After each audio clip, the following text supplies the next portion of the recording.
Setiap malam, setiap kali saya membuka buku-buku itu, setiap saya mencoba khusyuk membaca, tiba-tiba terdengar suaranya. Ini terjadi sejak ayah membuat peraturan baru di rumah ini. Melarang handphone di malam hari. Dan saya harus menyerahkan benda pujian itu kepada ayah.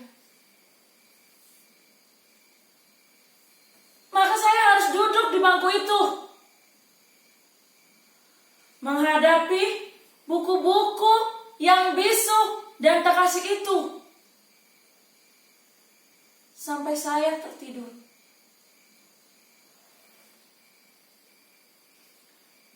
Ayah atau ibu, mereka bergantian seperti tentara jaga malam, akan datang ke kamar ini setiap 1 jam sekali untuk memastikan bahwa saya masih membaca sebelum pukul 10 atau 11 malam, waktu saya untuk tidur.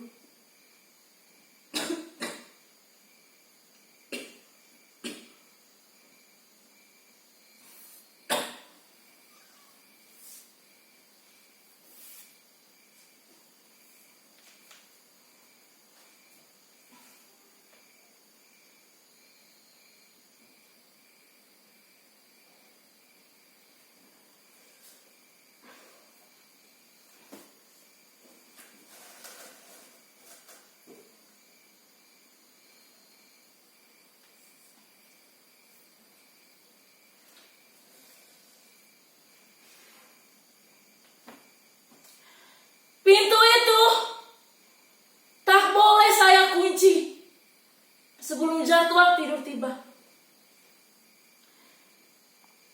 Ini peraturan kedua.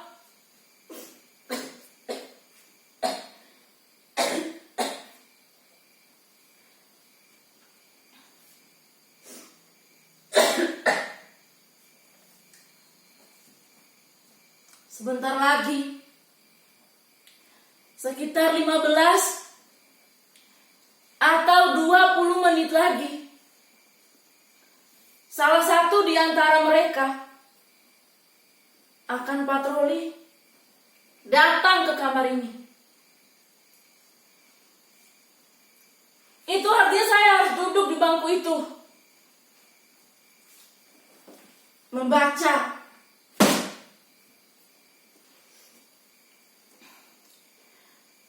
Tapi sebelum hal itu terjadi, izinkan saya berbagi cerita kepada hadirin sekalian, baik yang hadir langsung menyaksikan nasib saya di kamar ini, maupun melalui Zoom.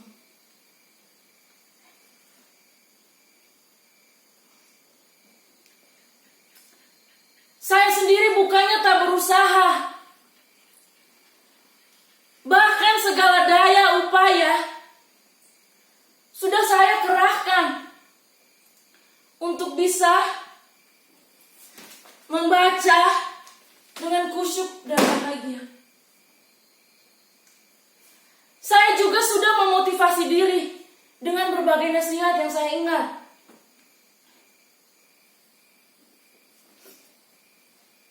Kata-kata mutiara, semboyan, pepatah, pantun, yel-yel penyemangat belajar, hingga kritik tajam para pakar mengenai bahaya kecanduan handphone. Tapi herannya, hal-hal yang biasa dipakai orang untuk memotivasi diri tak juga mengurangi kerinduan saya untuk selalu dekat dengan handphone.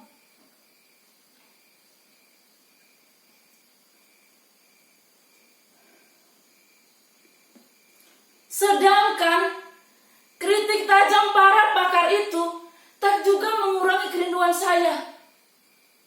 selalu bersama dan dekat dengan handphone.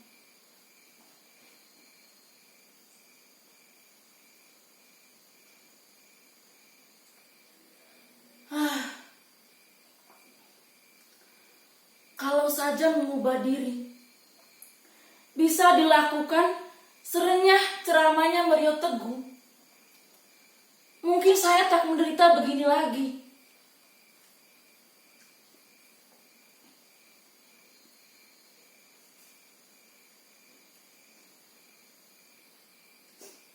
Apa?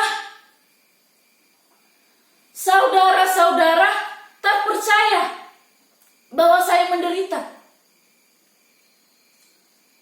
Apa tak terlihat beban derita itu di wajah saya, disorot mata saya, digetar suara saya, di seluruh tubuh saya ini?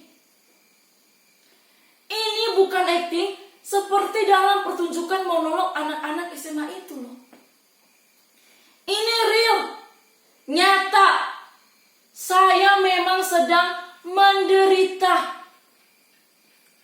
Bahkan kalau penderitaan saya ini saya tuangkan ke dalam puisi, saya kira saudara-saudara tak akan kuat membacanya tanpa menitikkan air mata.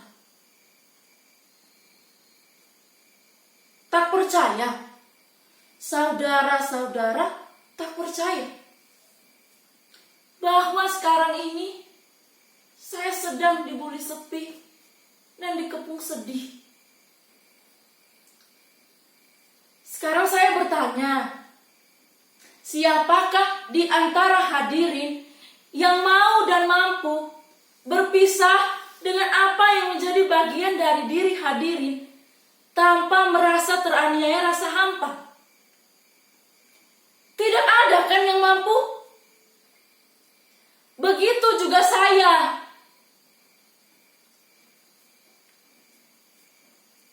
Sebuah handphone bukanlah sekedar barang biasa. Ia adalah salah satu bagian terpenting dari diri kita, bahkan hidup kita. Bayangkan, sejak kecil dia selalu bersama kita, menjadi teman dikala semua orang tak punya waktu luang atau malas meladeni kita yang masih kanak-kanak dan belum bernilai guna. Pagi, siang, sore, bahkan malam, dialah yang selalu setia di sisi kita tanpa keluhan sedikit pun. Asalkan baterai dan kuotanya cukup, ia siap melayani kita. Apapun kemauan kita dan kemanapun kita ingin bertamasya, ia selalu bersedia.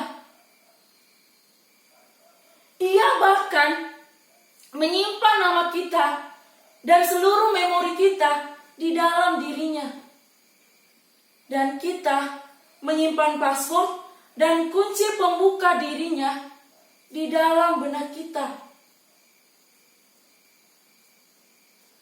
Suatu simbiosis yang romantis dan intim, bukan? Bahkan kita bisa lebih dekat dengan dirinya daripada sesama kita. Itulah mengapa berpisah dengan dirinya meski cuma saban malam, seperti melewati bertahun-tahun kesepian.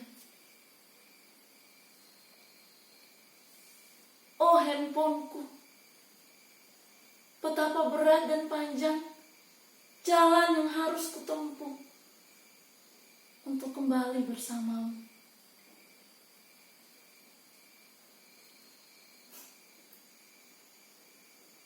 Sejak pertama saya mengerti membaca dan menulis, saya sudah menuliskan nama saya ke dalam dirinya. A, R, A, Y,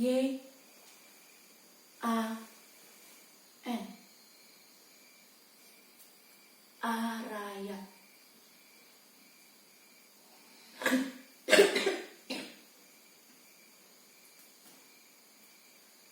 Saya memang sempat berganti partner dari satu handphone ke handphone yang lain. Tapi apapun jenisnya, sikap mereka tetap sama. Selalu setia menemani dan melayani, tanpa berkurang sedikit pun.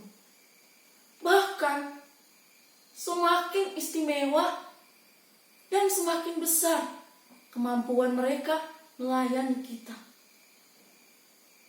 Coba bandingkan kesetiaan dan konsistensi mereka dengan kita. Berganti partner, berganti pula sikap dan kebiasaannya. Apalagi pergantian pimpinan. Bisa semakin baik atau malah semakin anjlok mutunya. Maaf, saya ngelantur. Maklumlah, orang kalau lagi diterkam sepi dan rindu, suka melayang kemana-mana pikirannya.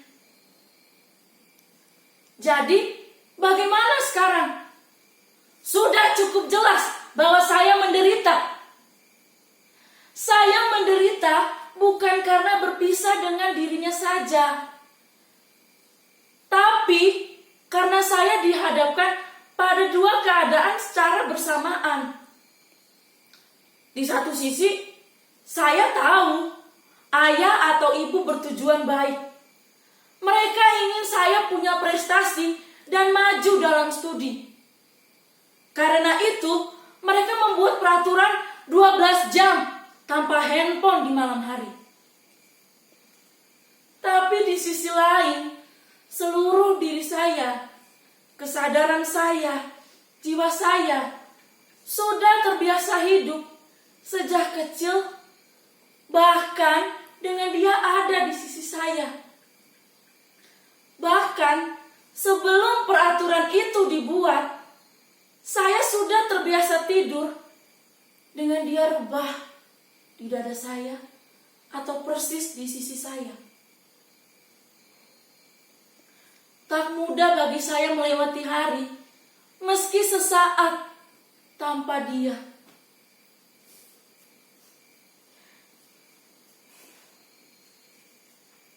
Kadang, kalau saya tak kuasa menanggung rindu, saya ambil casingnya, saya dekatkan ke dada saya seperti ini.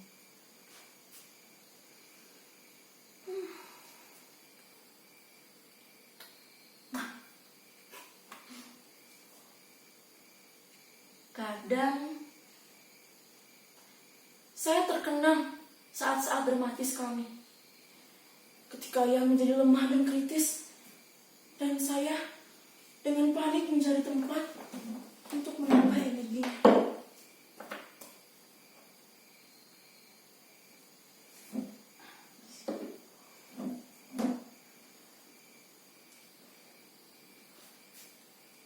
Tak ada yang lebih membahagiakan selain mendengar suara renyah dan riangnya.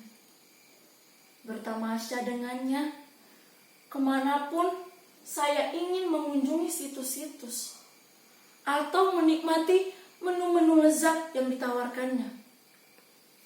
Ia membuat hidup ini menjadi amat mudah, simple, lebih cepat, dan ia tak akan membiarkan kita menunggu lebih lama.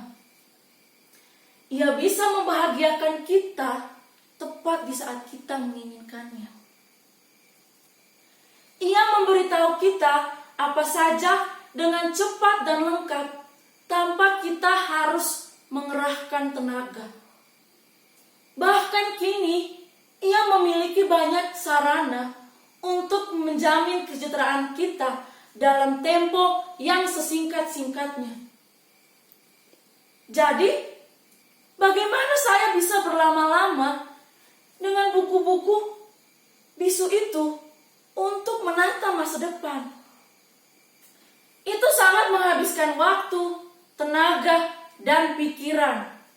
Sedangkan kita hidup di masa yang membutuhkan kecepatan dan keringkasan. Siapa yang tidak cepat dan ringkas akan ditinggalkan dan menjadi fosil penghuni museum peradaban. Saya pernah hampir berhasil untuk tidak terlalu bergantung padanya, kecuali untuk hal-hal penting saja. Tapi saat saya memergoki ayah dan ibu pada suatu malam sedang duduk asyik dengan handphone masing-masing dengan begitu intim, saya jadi merasa dikhianati. Sejak saat itu, kemampuan saya untuk berpisah dengannya semakin menurun. Bahkan, kini ia ada di kepala saya. Ia jadi seperti denyut dalam jantung saya. Dan saya sudah teramat dalam mencintainya.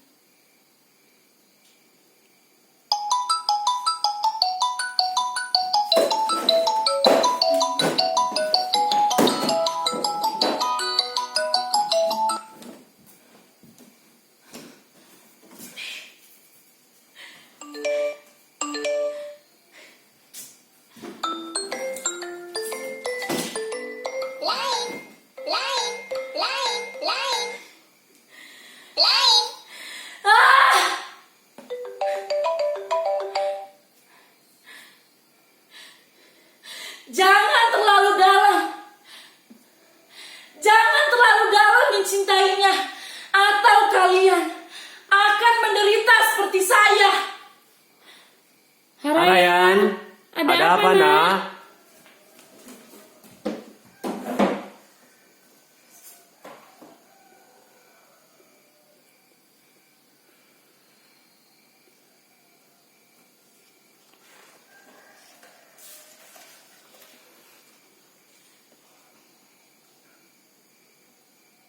Begitu berat dan panjang jalan yang harus kutempuh.